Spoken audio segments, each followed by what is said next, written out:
جذب کلن داداشای من ماجراش از این قراره. لحظاتی برای انسان پیش میاد، برای شخصی که به شدت در حال مراقبه است.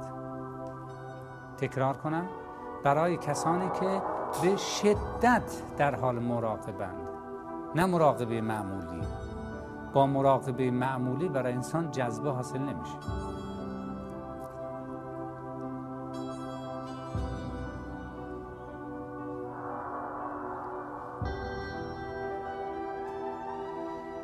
این جذبه هم مقدمه است باز برای وارد شدن به مسائل توحیدی بالا، اونم معاینه مسائل توحیدی بالا.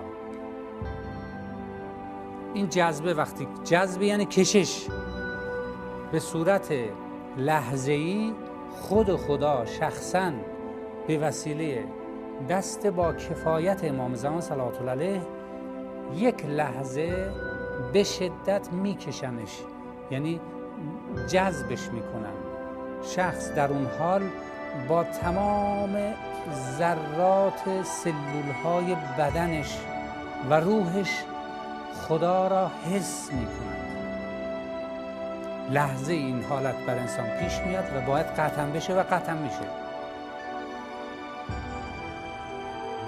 اینجا دارد که تمام عبادات انس و جن رو یه طرف بذار، این یه کشش هم یه طرف بذار. این با کنایه حرف زدن دیگه. یعنی اگر عبادات انس و جن اگر بخواد ثمر بده، ثمرش یه کششه. اگر ثمر بده، میفرماد کسی اگر حب علی را صلوات الله علیه به وسیله عمل به رضا به دست آورد، این حب اگر در قلب بنشیند تبدیل میشه به قلب و زبان و استفاده از توانمندی ها، یعنی ید. نتیجهش این میشه که ثواب کل امت رو بهش میدن، ثواب عمل صالح کل امت رو بهش میدن. منظور از ثواب یعنی اثر. کل امت اثر عمل صالحش چی میشه؟ جمع کنن یه جا، میشه یه کشش.